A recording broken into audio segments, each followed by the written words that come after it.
Hello and welcome everyone, this is SN institute. My name is Saifullah. आज हम लोग electrostatics का पहला डीपीपी बनाने जा रहे हैं, जिसका टॉपिक है electric charge and methods of charging, यानी डीपीपी नंबर फर्स्ट इलेक्ट्रोस्टैटिक्स का। तो इसमें हम लोग इलेक्ट्रिक चार्ज और मेथड्स ऑफ चार्जिंग से रिलेटेड न्यूमेरिकल सॉल्व करेंगे। और अगर आपने इससे पहले वाला लेक्चर्स, जैसा कि हमने आपको पढ़ाया था इलेक्ट्रिक चार्ज का कॉन्सेप्ट, क्वांटाइजेशन ऑफ चार्ज का कॉन्सेप्ट और मेथड ऑफ चार्जिंग का कॉन्सेप्ट और उस पर न्यूमेरिकल, अगर आपने उन तमाम वीडियो को अगर पढ़ लिया है तो अच्छी बात है। ये पूरा का पूरा आप न्यूमेरिकल खुद से सॉल्व करेंगे पहले। और अगर आपने नहीं पढ़ा है तो वो वीडियो लेक्चर्स ज़रूर जा करके देखें, डिस्क्रिप्शन बॉक्स में दिया हुआ है लिंक उसका।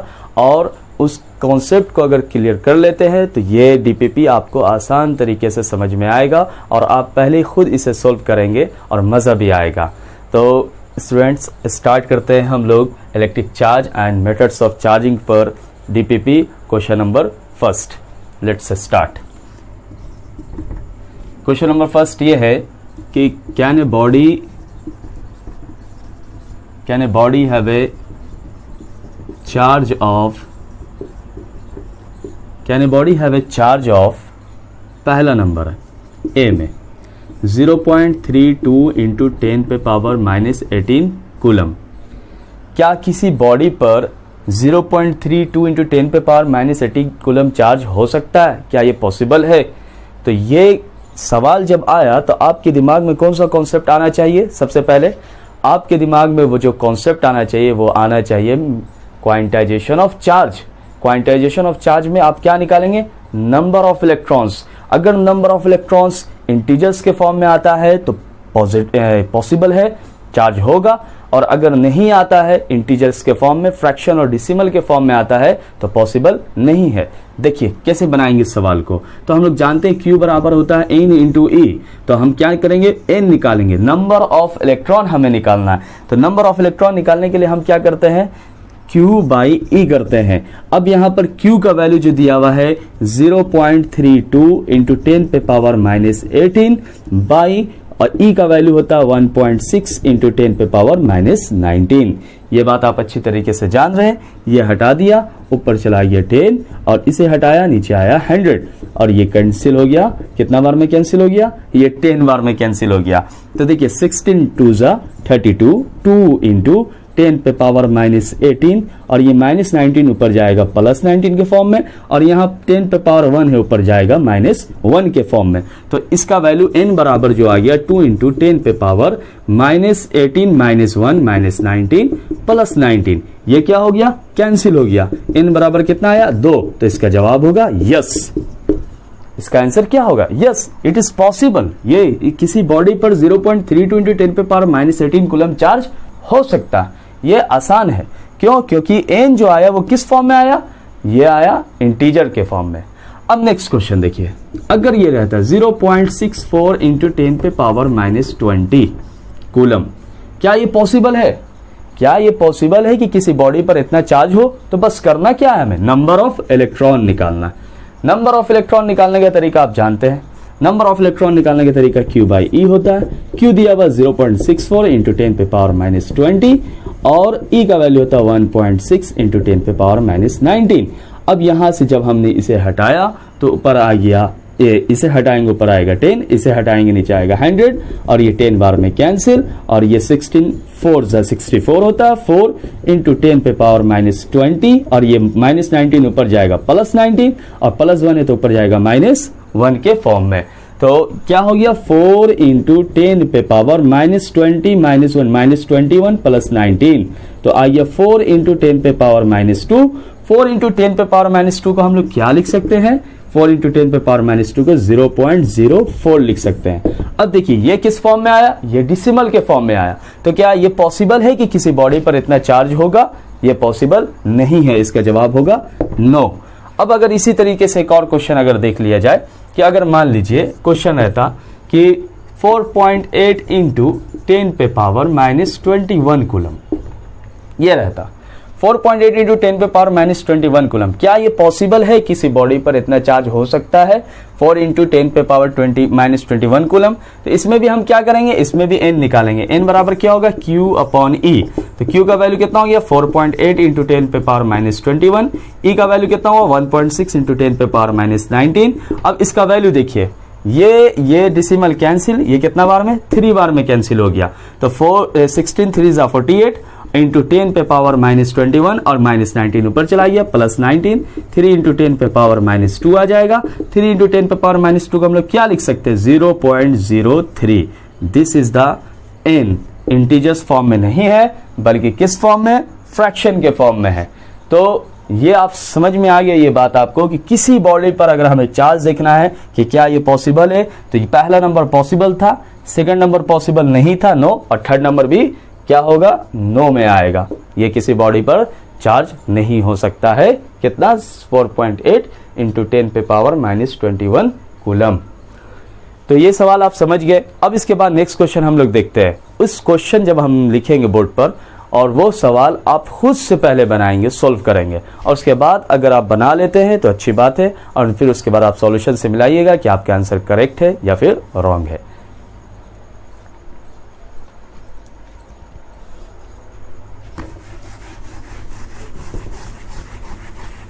नेक्स्ट क्वेश्चन अब हम लोग देखते हैं बोर्ड पर।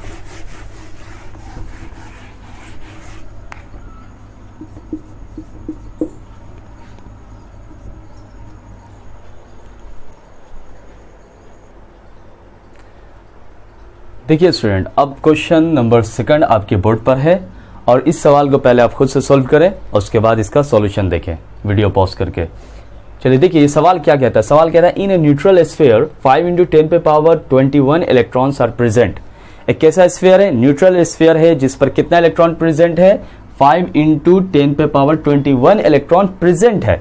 अब क्या रहा कि अगर इसमें से 10% इलेक्ट्रॉन्स को क्या कर दिया जाए, रिमूव कर दिया जाए, यानी इतना में से 10% इलेक्ट्रॉन क्या करना है, रिमूव करना है। Then calculate the charge on the sphere. तो अब चार्ज कितना होगा, अगर 10% रिमूव कर दिया जाए न्यूट्रल स्फीयर से, तो चार्ज बताना हमें स्फीयर पर क्या होगा। तो चार्ज निकालने के लिए हमें क्या करना पड़ेगा, क्यू निकालना है। तो क्यू के लिए हमें नंबर ऑफ इलेक्ट्रॉन पता होना चाहिए, और चार्ज ऑफ इलेक्ट्रॉन तो हम जानते ही है। तो नंबर ऑफ इलेक्ट्रॉन कैसे निकालेंगे, सबसे पहले इसमें टोटल इलेक्ट्रॉन जो है इस न्यूट्रल स्फीयर पर, टोटल इलेक्ट्रॉन कितना है, टोटल इलेक्ट्रॉन है 5 इंटू 10 पे पावर 21। अब इसमें से 10% को रिमूव किया जा रहा है, 10% को रिमूव किया जा रहा है, किससे, स्फीयर से। तो 10% जो रिमूव्ड हुआ है इलेक्ट्रॉन, वो कितना हुआ है, टोटल का 5 इंटू 10 पे पावर 21 ऑफ 10%। इसका निकाल लेंगे हम लोग, कितना आएगा, 5 इंटू 10 पे पावर 21 इंटू 10 बाई 100। परसेंटेज को जब चेंज करेंगे हम, तो ये क्या हुआ, बाई 10 हो गया, ये 1 है पावर में, ऊपर चला जाएगा। 5 इंटू 10 पे पावर 21 माइनस 1, 5 इंटू 10 पे पावर 21 माइनस 1 कितना हो जाएगा, 5 इंटू 10 पे पावर 20। ये हो गया हमारा, इतना इलेक्ट्रॉन रिमूव्ड हुआ स्फीयर से। इतना इलेक्ट्रॉन मतलब इतना का 10% कितना आ गया, 5 इंटू 10 पे पावर 20 हो गया। That means it is a number of electron, इतना नंबर ऑफ इलेक्ट्रॉन रिमूव किया गया। तो अब चार्ज कितना होगा, तो आप ये बात जानते हैं कि जब किसी बॉडी पर से इलेक्ट्रॉन को रिमूव किया जाता है तो उस बॉडी पर कैसा चार्ज डेवलप होता है, पॉजिटिव होता है या नेगेटिव होता है, पॉजिटिव चार्ज डेवलप होगा।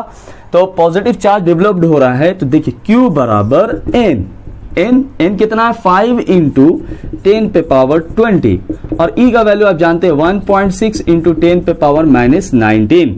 तो देखिए Q बराबर आ गया 5 इंटू 1.6 मल्टीप्लाई कर देंगे इसको, 10 पे पावर 20 और माइनस 19। ये माइनस 19 है तो माइनस 19 हो जाएगा, एक्सपोनेंट आना चाहिए आपको। 5 2 10 और ये कैंसिल हो गया कितना बार में, 8 बार में। तो Q बराबर 8 इंटू 10 पे पावर 1 बचेगा, 20 में से 19 घटा देंगे तो कितना आ गया, 80 कूलम। तो हमारा आंसर हुआ कि स्फीयर पर जो चार्ज होगा डेवलप्ड वो कितना होगा, 80 coulomb charge, 80 coulomb charge developed होगा। सीख गए आप ये न्यूमेरिकल एकदम आसान तरीके से, कोई ज्यादा टफ नहीं है, कोई ज्यादा भारी नहीं है। अब इसके बाद नेक्स्ट क्वेश्चन देखते हैं बोर्ड पर, इसे आप उतार लीजिएगा।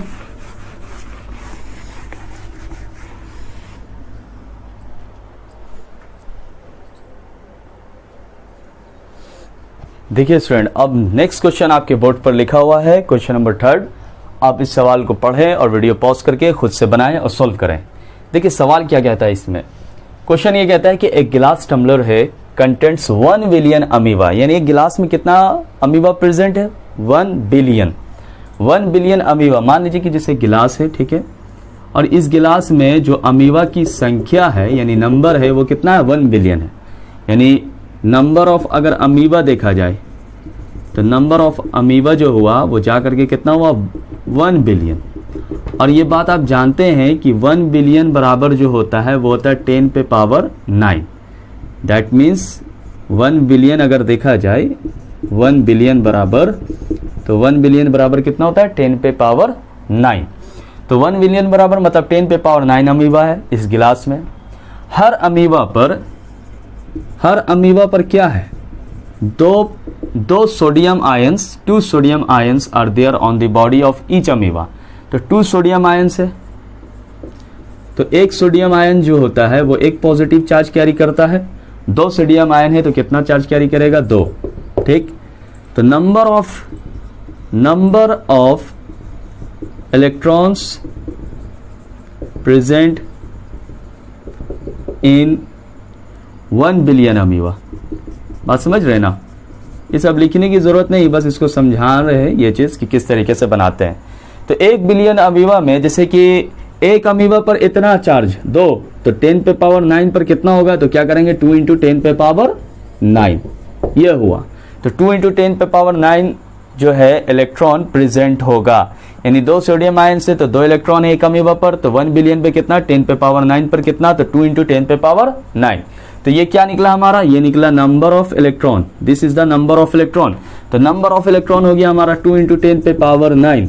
अब हमें क्या निकालना है? हमें निकालना कह रहा है कि चार्ज बताइए कितना होगा गिलास में। तो जितना संख्या है यानी 1 बिलियन अमीबा है तो उस पर हमें चार्ज बताना। 1 बिलियन मतलब 10 पे पावर 9। हर अमीबा पर 2 सोडियम आयन है, तो टोटल नंबर ऑफ इलेक्ट्रॉन्स कितना हो गया? 2 इंटू 10 पे पावर 9। एक अमीबा पर 2, तो 10 पे पावर 9 पर कितना? तो मल्टीप्लाई कर दिया, नंबर ऑफ इलेक्ट्रॉन्स निकल गया। अब हमें क्या निकालना है?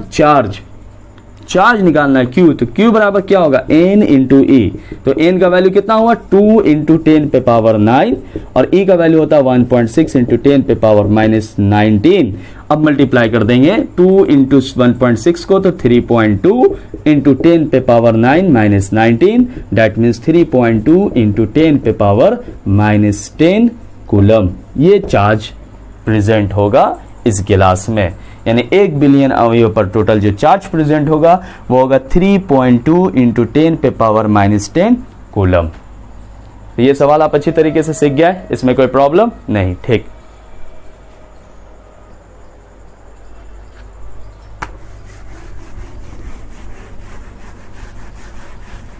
अब नेक्स्ट क्वेश्चन हम लोग देखेंगे बोर्ड पर।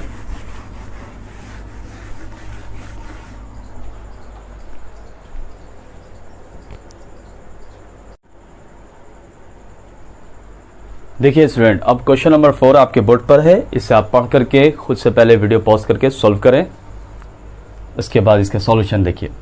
देखिए क्वेश्चन नंबर 4 क्या कहता है? कहता है how many electron should be removed from a conductor so that it acquires A positive charge of 3.9 coulomb. मतलब ये कह रहा है कि कितना इलेक्ट्रॉन रिमूव होना चाहिए किससे? कंडक्टर से, अगर उसके पास वो एक्वायर करता है, कितना करता है चार्ज? 3.9 coulomb positive charge. ये बात आप समझ रहे हैं कि पॉजिटिव चार्ज क्यों डेवलप हो रहा है? क्योंकि यहां से चार्ज क्या हो रहा है? रिमूव्ड हो रहा है। जिस बॉडी से चार्ज रिमूव होता है उस पर पॉजिटिव चार्ज डेवलप होता है। कितना चार्ज दिया हुआ? इस सवाल में चार्ज दिया हुआ है Q बराबर 3.5 into 3.5 nano coulomb. 3.5 nano coulomb. तो नैनो कूलम को हम लोग क्या करेंगे? कन्वर्ट करेंगे। 3.5 नैनो कूलम है तो कितना हो गया? 3.5 इंटू 10 पे पावर 1 नैनो कूलम बराबर होता है 10 पे पावर -9 कूलम। ये चेंज कर दिया हमने, यूनिट को चेंज कर दिया। देखिए न्यूमेरिकल बनाने का भी तरीका यही होता है, ये बात आप सीखिए कि सबसे पहले सवाल आपको पढ़ना है, जो गिवन में दिया हुआ उसको लिखना है। और अगर दूसरा ये प्रोसेस है कि आपको कन्वर्जन की जरूरत है तो आप कन्वर्जन कीजिए, और तीसरा क्या है? फॉर्मूला सेट कीजिए, और चौथा क्या है? कैलकुलेशन कीजिए। बस इसी पर अगर आप प्रैक्टिस करेंगे तो फिजिक्स का न्यूमेरिकल आपके लिए आसान हो जाएगा। Q बराबर 3.5 Q बराबर है 3.5 इंटू 10 पे पावर माइनस 9 कूलम। हमें क्या निकालना है? नंबर ऑफ इलेक्ट्रॉन कह रहा है इस सवाल में। तो नंबर ऑफ इलेक्ट्रॉन निकालने के लिए हम क्या यूज करते हैं? क्वांटाइजेशन ऑफ चार्ज, Q बराबर N इंटू E, इसलिए N बराबर क्या हो जाएगा? Q upon E। कोई ज्यादा टफ नहीं है, एकदम आसान है।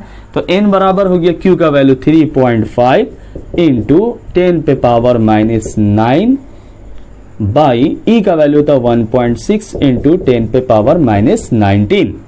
अब देखिए ये डिसिमल कैंसिल हो जाएगा, ठीक। तो n बराबर हम लोग क्या लिख सकते हैं? n बराबर हम लोग लिख सकते हैं 35/16 इंटू 10 पे पावर माइनस 9, और ये माइनस 19 ऊपर जाएगा तो प्लस 19 हो गया। तो माइनस 9 प्लस 19 10 पे पावर क्या आ जाएगा? 35/16 करेंगे तो 16 2 32.3 आएगा। फिर 1 बार में लगाएंगे और फिर 2.18 इंटू 10 पे पावर माइनस 9 प्लस 19 कितना हो जाएगा? 10। This is the number of electron. तो n बराबर हो गया 2.18 इंटू 10 पे पावर 10 इलेक्ट्रॉन प्रेजेंट होगा। इस पर ये रिमूव किया जाएगा, यानी रिमूव होना चाहिए, इतना इलेक्ट्रॉन रिमूव होना चाहिए किससे? एक कंडक्टर से, तब इस पर इतना पॉजिटिव चार्ज डेवलप्ड किया जाएगा। क्लियर ये बात? समझ में आ गई बात? एकदम आसान सा क्वेश्चन है, ज्यादा भारी नहीं है ये सवाल, ठीक। अब इसके बाद नेक्स्ट क्वेश्चन हम लोग ध्यान देंगे। ये 4 नंबर सवाल हो गया।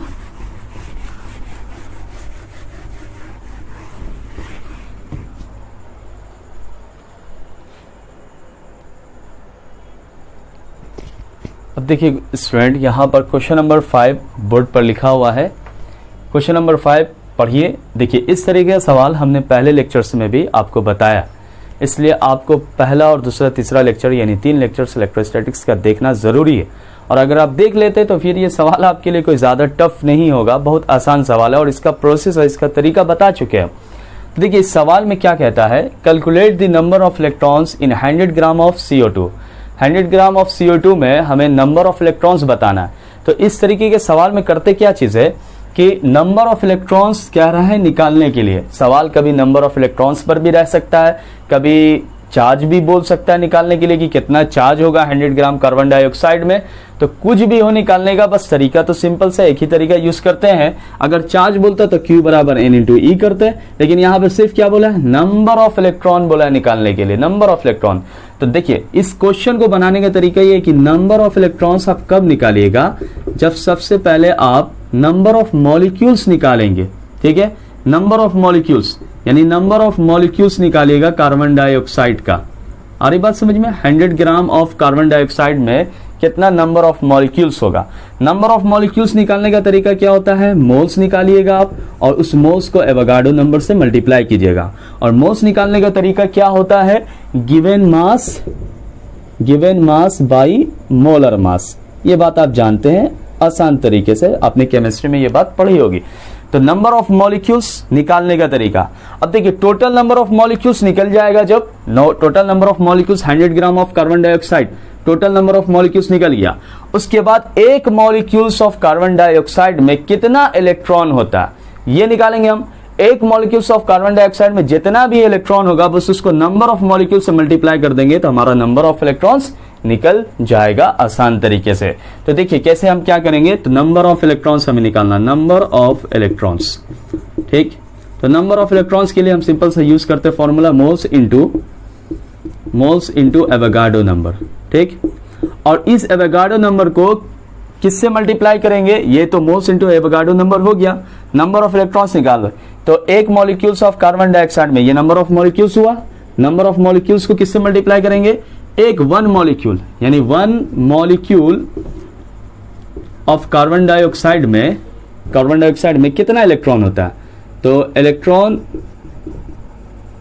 In one molecule of carbon dioxide, तो देखिए इसका 6 होता है और ये हो जाएगा 8 दूनी 16, 2 इंटू 8 एटॉमिक नंबर के हिसाब से निकालते हैं नंबर ऑफ इलेक्ट्रॉन।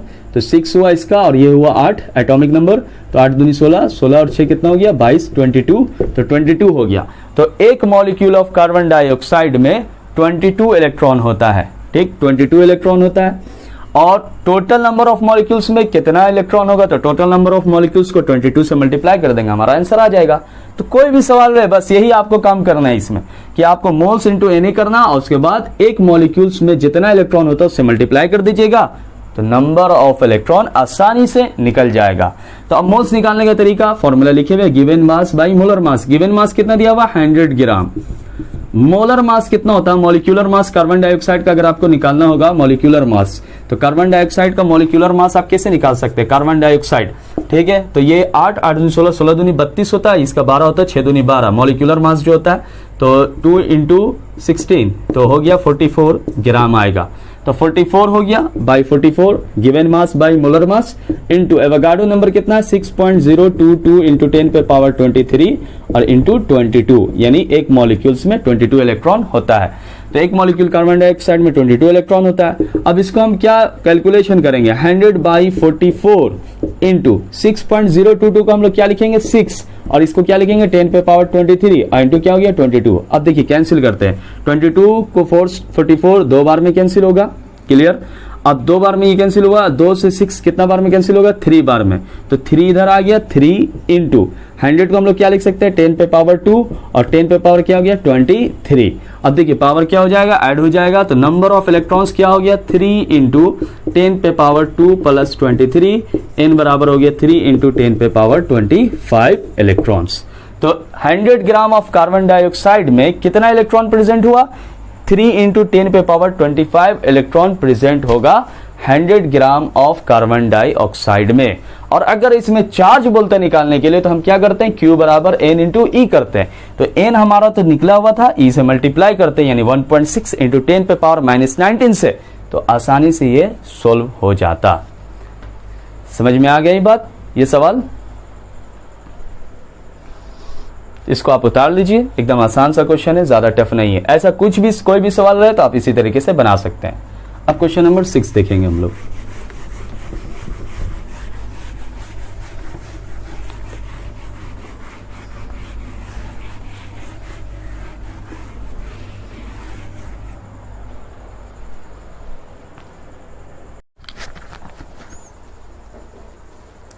देखिए स्टूडेंट, बोर्ड पर लिखा हुआ है क्वेश्चन नंबर 6। क्वेश्चन नंबर 6 ये कह रहा है, अगर आप इसे चाहें तो पहले सोल्व करें खुद से पढ़ करके। इस तरह का क्वेश्चन हमने पिछले लेक्चर्स में बताया था आपको। तो देखिए कहता ये सवाल ये है कि एक पॉलीथीन पीस है जिसको रब्ट किया जाता है किससे, ऊल से। यानी एक पॉलीथीन है, पॉलीथीन क्या प्लास्टिक है, प्लास्टिक को ऊल से, ऊल क्लॉथ से उससे रब्ट किया जाता है। ये बात हमने बताया था मेथड ऑफ चार्जिंग में कि जब भी प्लास्टिक को अगर उलेन क्लॉथ से रब्ट किया जाता है तो उलेन क्लॉथ पर कैसा चार्ज डेवलप होता है और प्लास्टिक पर कैसा। तो उलेन क्लॉथ पर पॉजिटिव चार्ज होता है और पॉलीथीन यानी प्लास्टिक है ये, पॉलीथीन पर नेगेटिव चार्ज डेवलप्ड होगा। तो it is found to have a negative charge. देखिए सवाल में आ गया नेगेटिव चार्ज कितना है, 3.2 इंटू 10 पे power -7 coulomb. Find the number of electron transferred, यानी नंबर ऑफ इलेक्ट्रॉन हमें बताना है कि कितना ट्रांसफर होगा। तो नेगेटिव चार्ज जो ट्रांसफर हुआ Q बराबर, इस सवाल में नंबर ऑफ इलेक्ट्रॉन पहले कह रहा है निकालने के लिए, और दूसरा में कह रहा मास गेन्ड बाय द पॉलीथीन। तो सबसे पहले हमें नंबर ऑफ इलेक्ट्रॉन जब पता चलेगा तभी हम मास निकाल सकते हैं। विदाउट नंबर ऑफ इलेक्ट्रॉन्स के मास निकालना पॉसिबल नहीं है। सबसे पहले आपको पता चलना चाहिए कि कितना इलेक्ट्रॉन्स जो है वो रिमूव्ड हो रहा है, कितना इलेक्ट्रॉन्स एक बॉडी से दूसरे बॉडी में ट्रांसफर हो रहा है। जैसे अगर यहाँ पर अगर देखें हम, तो ये सपोज दैट मान लीजिए पॉलीथीन है और ये अगर ये उलेन क्लॉथ है और ये पॉलीथीन है, तो इससे ये क्या हो रहा है, रब्ड हो रहा है। तो जब हम इसको रब्ड कर रहे हैं तो रब्ड करने पर क्या होगा, रब्ड करने पर सारा का सारा ये चीज इसमें, अगर मान लेते हैं इसे उलेन क्लॉथ और ये पॉलीथीन है, तो इसमें चार्ज ट्रांसफर हो जाएगा उलेन क्लॉथ से पॉलीथीन में। तो नंबर ऑफ इलेक्ट्रॉन्स निकालना है। तो यहाँ पर चार्ज दिया हुआ है 3.2 इंटू 10 पे पावर -7 कूलम। ये नेगेटिव में दिया हुआ है, तो अगर नेगेटिव में दिया हुआ तो माइनस लिख लेंगे तो कोई प्रॉब्लम नहीं है। Q बराबर -3.2 इंटू 10 पे पावर -7 कूलम, और E बराबर भी नेगेटिव में लेंगे 1.6 इंटू 10 पे पावर -7, ठीक, सॉरी -19। तो हम क्या निकालना, number of electron. Number of electron निकालने के लिए हम क्या करते हैं, नंबर ऑफ इलेक्ट्रॉन निकालने के लिए हम यूज करेंगे Q बाई E। किससे, Q बराबर N इंटू E से। तो N निकालने के लिए Q बाई यूज किया हमने, तो Q बाई E क्या हो गया हमारा, Q बाई E निकालना है। तो Q का वैल्यू हो गया -3.2 इंटू 10 पे पावर -7, ई का वैल्यू हो गया -1.6 इंटू 10 पे पावर -19। देखिए माइनस माइनस कैंसिल हो जाएगा, कोई प्रॉब्लम नहीं। ये डिसिमल डिसिमल कैंसिल, 16 2 जा 2 बार में कैंसिल हुआ, तो n बराबर आ गया 2 इंटू 10 पे पावर -7। -19 ऊपर जाएगा तो किस में आएगा, +19 में। तो n बराबर क्या आया, 2 इंटू 10 पे पावर -7 प्लस 19 कितना आया, 12। तो n बराबर आ गया 2 इंटू 10 पे पावर 12 इलेक्ट्रॉन्स। तो इतना इलेक्ट्रॉन्स उल से कहाँ जाएगा, पॉलीथीन में जाएगा, तभी इस पर नेगेटिव चार्ज डेवलप्ड होगा। अब इतना जब इलेक्ट्रॉन गया तो इलेक्ट्रॉन के साथ साथ मास भी जाएगा, क्यों, क्योंकि मास, इलेक्ट्रॉन के पास कुछ मास भी होता है। तो सेकंड नंबर सवाल में कहता है मास गेन्ड बाय द पॉलीथीन। तो मास गेन्ड बाय द पॉलीथीन, तो बी नंबर में, तो अगर हमें मास बताना है कितना होगा, तो मास बराबर क्या होगा, नंबर ऑफ इलेक्ट्रॉन को मास ऑफ इलेक्ट्रॉन से हम क्या करेंगे, मल्टीप्लाई करेंगे। नंबर ऑफ इलेक्ट्रॉन को मास ऑफ इलेक्ट्रॉन से मल्टीप्लाई करेंगे तो मास गेन्ड हमारा निकल जाएगा, कितना मास हुआ। तो नंबर ऑफ इलेक्ट्रॉन कितना है, 2 इंटू 10 पे पावर 12, और मास ऑफ इलेक्ट्रॉन कितना होता है, 9.1 इंटू 10 पे पावर -31 kg होता है। क्लियर। तो यहां पर देखिए 2 को इससे जब हम मल्टीप्लाई कर देंगे तो कितना आएगा, ये 2 आ गया 2। क्लियर। और 9 दूनी कितना हो गया, 18, 18.2 और इंटू 10 पे पावर 12 -31।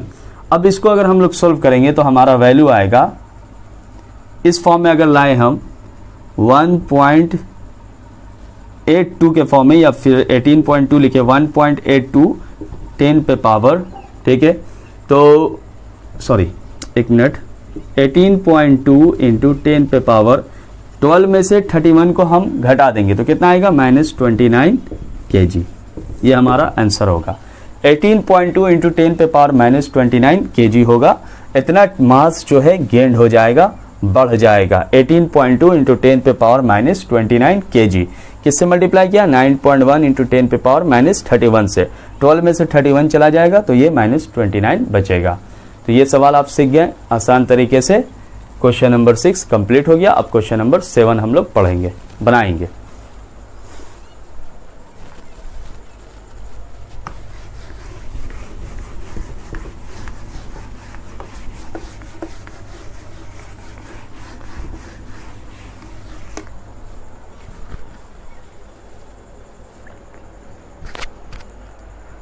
देखिए स्टूडेंट, यहाँ पर अब एक क्वेश्चन है जो इससे पहले लेक्चर्स में आपको ये इस तरह क्वेश्चन किस तरीके से सोल्व किया जाता है वो भी बताया गया था।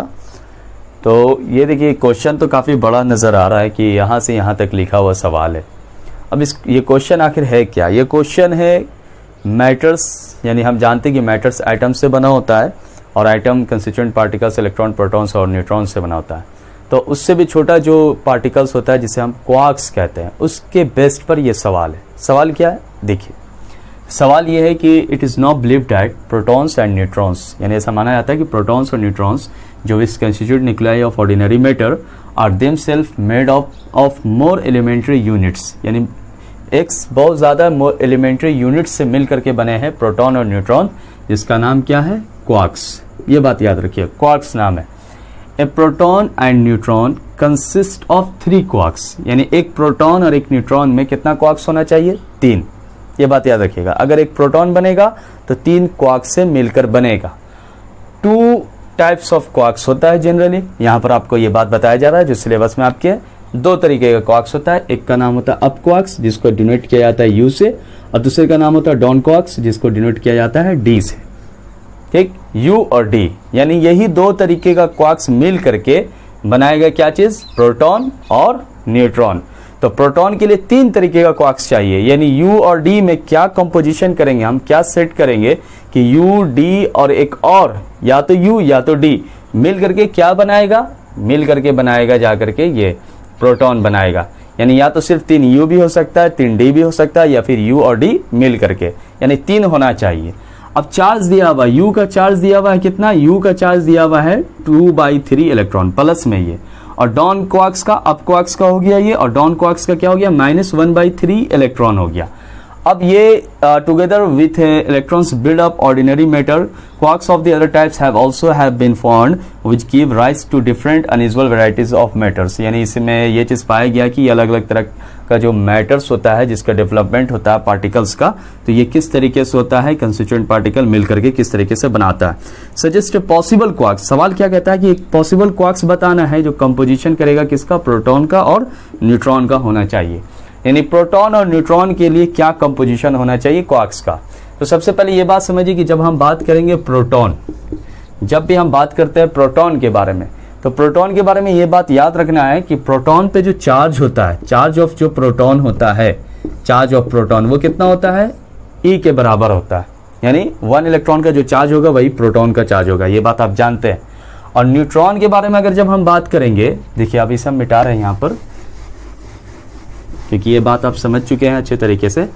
अगर हम न्यूट्रॉन के बारे में बात करेंगे, न्यूट्रॉन, तो न्यूट्रॉन पर जो चार्ज होना चाहिए वो क्या होना चाहिए, न्यूट्रॉन पर चार्ज जो होता है वो 0 होता है, ये बात भी आप जानते हैं अच्छे तरीके से।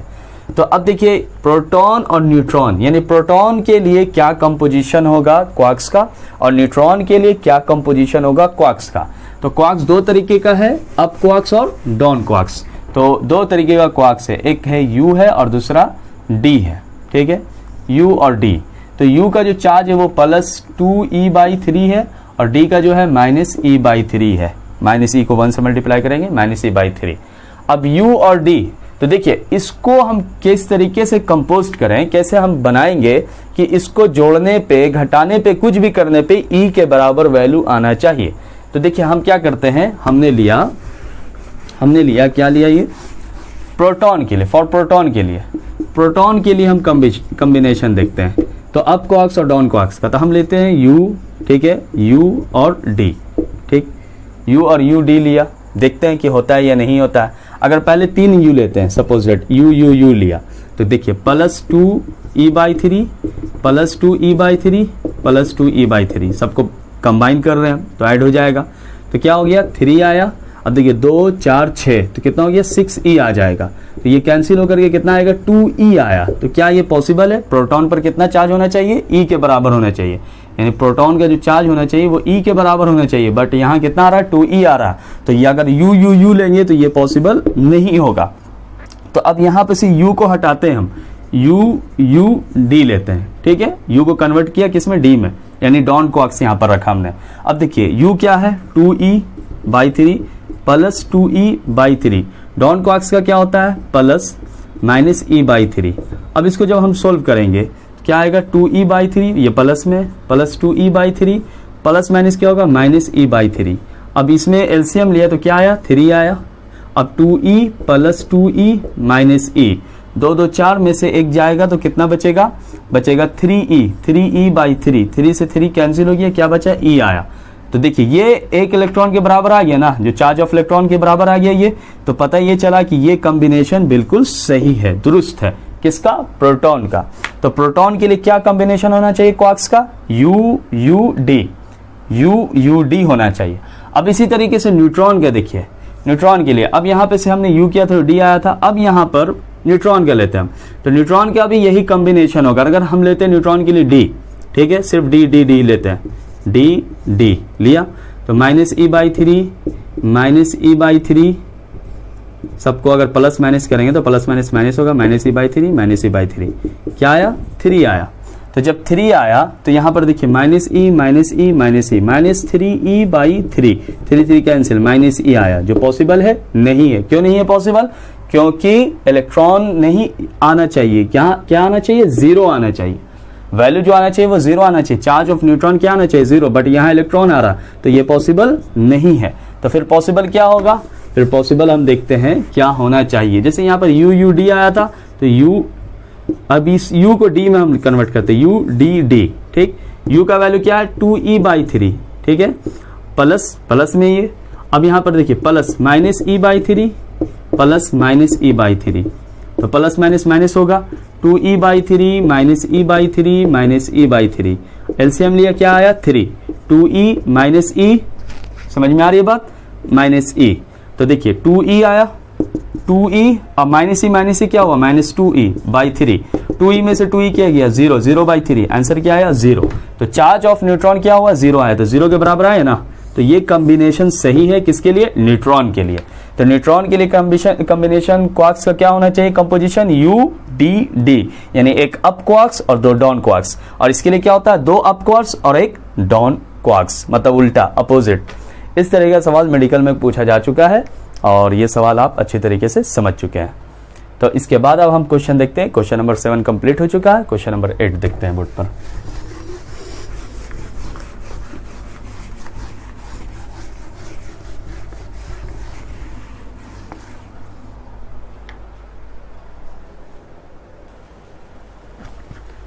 देखिए स्टूडेंट, यहाँ पर अब क्वेश्चन नंबर 8 है। क्वेश्चन नंबर 8 क्या कहता है, सवाल बोर्ड पर ध्यान दीजिए। कह रहा सवाल ये कि 2 आइडेंटिकल मेटल स्फीयर है। कैसा है, आइडेंटिकल है, पहला बात ये याद रखना। क्या है, स्फीयर है, A एंड B दोनों को आपस में प्लेस्ड इन कॉन्टैक्ट में रखा गया, जो सपोर्टेड है किस पर, इंसुलेटिंग स्टैंड पर। कह रहा कि what kinds of charge will A and B develop, A और B पर कैसा चार्ज डेवलप होगा when a negatively charged ebonite rod, यानी एक नेगेटिवली चार्ज्ड इबोनोइट रोड को उस किसके करीब में लाया जाएगा, A के करीब में लाया जाएगा। तो जब A के करीब में एक नेगेटिवली चार्ज्ड बॉडी को लाया जाएगा इबोनोइट रोड को, तो A और B पर कैसा चार्ज प्रोड्यूस होगा, ये सवाल है। तो देखिए सबसे पहले हम ये समझेंगे कि A और B क्या है, A और B एक स्फीयर है और दोनों आइडेंटिकल है और दोनों कैसा है, इंसुलेटिंग स्टैंड पर है, A और B, ठीक, आइडेंटिकल है। अब ये दोनों आइडेंटिकल है, अब दोनों अभी न्यूट्रल है। इस पर नंबर ऑफ इलेक्ट्रॉन और इस पर नंबर ऑफ इलेक्ट्रॉन और प्रोटॉन दोनों पे क्या है, बराबर है, यानी Q नेट बराबर 0 इस पर भी है, Q नेट बराबर 0 इस पर भी है। अब ये दोनों को क्या किया गया, कॉन्टैक्ट में लाया गया, ये दोनों को कॉन्टैक्ट में लाया गया, ठीक, ये दोनों कॉन्टैक्ट में आया आपस में, ये कांटेक्ट में आ गया ये चीज, ठीक, A एंड B। अब देखिए ये बात आप जानते हैं कि A और B कांटेक्ट में आ गया और कांटेक्ट में आने के बाद A के करीब में एक इबोनोइट रोड लाया जाता है। मान लीजिए ये इबोनोइट रोड है जिस पर कैसा चार्ज है, नेगेटिव चार्ज है, जिस पर नेगेटिव चार्ज है, ठीक, इसके करीब में लाया गया, A के करीब में। तो आप ये बात जानते हैं कि जब A के करीब में लाया जाएगा तो यहाँ पर ये दोनों को कांटेक्ट में रखा गया। तो इसमें मेथड ऑफ चार्जिंग में कौन सा कॉन्सेप्ट यूज होता है, क्या ये जो चार्ज होगा ये दोनों बॉडी फ्रिक्शन की वजह से, कंडक्शन की वजह से या इंडक्शन की वजह से। तो हम लोग जानते हैं कि फ्रिक्शन में क्या करना पड़ता था, बॉडी को रब करना पड़ता था, घिसना पड़ता था। कंडक्शन में क्या करते थे, हम एक बॉडी को दूसरे बॉडी के कांटेक्ट में लाते थे, लेकिन एक बॉडी चार्ज होता था और दूसरा बॉडी क्या रहता था, अनचार्ज रहता था। एक बॉडी चार्ज्ड रहता था और दूसरा अनचार्ज्ड। इसमें यहाँ देखिए एक बॉडी भी अनचार्ज्ड है और ये भी बॉडी अनचार्ज्ड है, दोनों पर नेट 0 है। यहाँ पर लिखा हुआ आइडेंटिकल मेटल स्फीयर है। अब यहाँ पर इसके करीब में लाया गया, A के करीब में। तो अब सोचिए कि इसमें कौन सा कॉन्सेप्ट यूज होगा, इसमें कॉन्सेप्ट यूज होगा इंडक्शन वाला। और हम जानते हैं कि इंडक्शन के जरिए से हम किसी बॉडी को जब चार्ज करते हैं तो एक करीब में एक बॉडी को लाते हैं और वो बॉडी या तो नेगेटिव हो या तो पॉजिटिव हो। लेकिन इंडक्शन में क्या होता है, चार्ज का रीडिस्ट्रीब्यूशन होता है। तो यहाँ A और B, ठीक, A और B है। तो जब जैसे ही निगेटिवली चार्ज बॉडी को लाया तो इस पर प्लस और माइनस था बहुत सारा, इस पर भी प्लस माइनस था बराबर इक्वल अमाउंट में। तो क्या होगा, नेगेटिव किस चार्ज को अट्रैक्ट करेगा, पॉजिटिव को। तो इस पर आ जाएगा positive charge, positive charge, positive charge A पर, ठीक है। और B पर चला जाएगा नेगेटिवली चार्ज, क्यों, क्योंकि ड्यू टू रिपल्सन और ड्यू टू अट्रैक्शन खींच लिया इसको, नेगेटिव पॉजिटिव को खींच लिया और नेगेटिव को देख करके दूर भाग गया, दूर हो गया ये चीज। अब हम क्या करेंगे, अब हम ये दोनों को अलग कर देंगे, क्योंकि अभी हम इसको रिमूव नहीं करेंगे। ये दोनों बॉडी को अलग कर दिया, A और B को अलग कर दिया, ठीक है। तो A को किसके साथ ही ज्वाइन करके रखा है, इबोनोइट रोड के साथ ही, जो नेगेटिवली चार्ज है और इस पर पॉजिटिवली चार्ज है, ठीक। अब B को अलग कर दिया हमने, तो B पर क्या था, माइनस चार्ज था, है ना। तो B पर माइनस चार्ज था, तो माइनस ड्यू टू आपस में रिपल्सन होने की वजह से माइनस चार्ज B पर प्रोड्यूस हो जाएगा, पूरा का पूरा। B को हमने हटा दिया। अब यहां से इसको रिमूव्ड कर देते हैं।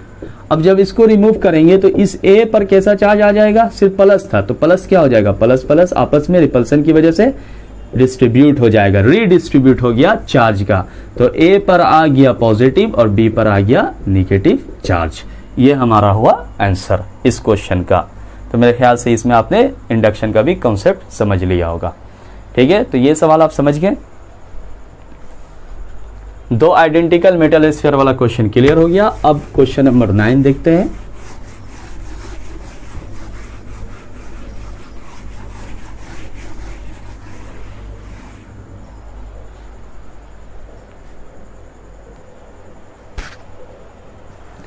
देखिए क्वेश्चन नंबर 9 आपके बोर्ड पर क्या लिखा हुआ है, which of the flowing charges can not be present an oil drop in Millikan's experiment.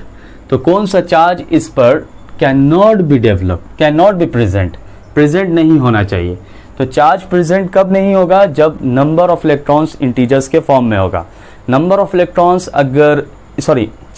Electrons integers के फॉर्म में नहीं होगा तब चार्ज डेवलप्ड नहीं होगा।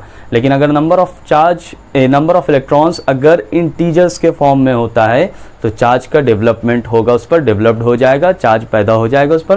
तो देखिए प्रेजेंट रहेगा चार्ज। तो ये इसमें हम क्या निकालेंगे, इसमें देखेंगे कि नंबर ऑफ इलेक्ट्रॉन इंटीजर्स के फॉर्म में आ रहा है या फ्रैक्शन के फॉर्म में आ रहा। तो n बराबर देखते हैं Q बाई E। ठीक, Q का वैल्यू दिया हुआ 4 इंटू 10 पे पावर माइनस 19। 4.0 का मतलब ये होता है 1.6 इंटू 10 पे पावर माइनस 19। माइनस 19 कैंसिल, 10 चला गया, ये 4 बार में कैंसिल, 2 2 जा और ये 5 2 जा। तो n बराबर क्या आया 5/2। तो n बराबर 5/2 आया। दैट मीन्स पहला क्वेश्चन याद कीजिए, क्या है, बॉडी हैव चार्ज वाला, बस उसी कॉन्सेप्ट से बनाएंगे इस सवाल को। n बराबर 5/2 आ गया। तो ये फ्रैक्शन में हुआ, ये फ्रैक्शन में हो तो ये नहीं होगा। अब इसमें देखते हैं 6 इंटू 10 पे पावर माइनस 19 बाई 1.6 इंटू 10 पे पावर माइनस 19। माइनस 19 कैंसिल, 10 चला गया, 3 2 जा, 8 2 जा, 4 2 जा, 5 2 जा।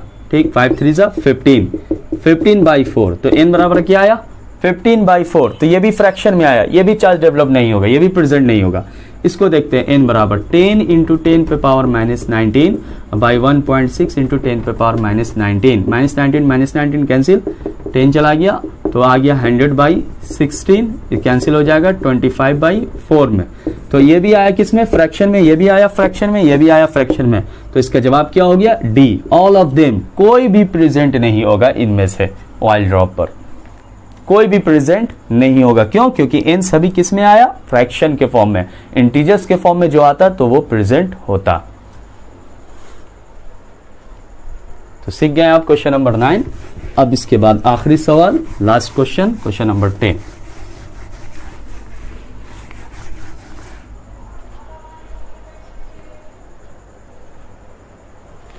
देखिए स्टूडेंट, ये लास्ट क्वेश्चन है आपके बोर्ड पर, फर्स्ट डीपीपी का।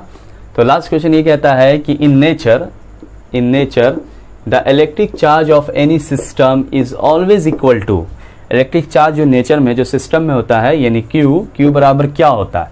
तो देखिए पहला ऑप्शन दिया हुआ half integral multiple of the list amount of charge. Half integral मतलब n/2, half integral list amount of charge क्या हुआ, मतलब इलेक्ट्रॉन। तो n/2 इंटू E होता है, क्या ये होता है, ये आपने पढ़ा था क्वांटाइजेशन में कि इंटीजर हाफ फ्रैक्शन के फॉर्म में नहीं होना चाहिए। तो ये ऑप्शन नंबर फर्स्ट क्या हो गया, गलत हो गया।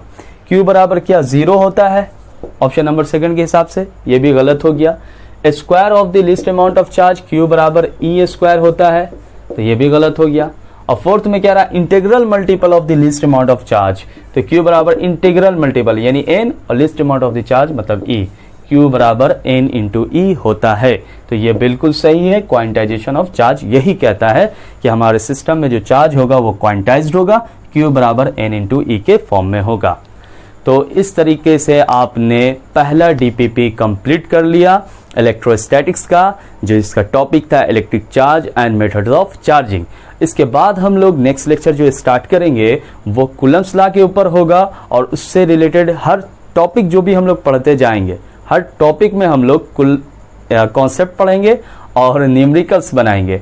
कॉन्सेप्ट पढ़ने के साथ साथ न्यूमेरिकल्स भी बनाते चलेंगे ताकि कॉन्सेप्ट भी क्लियर होता जाए और न्यूमेरिकल भी क्लियर बनता जाए, अच्छी तरीके से सॉल्व होता जाए।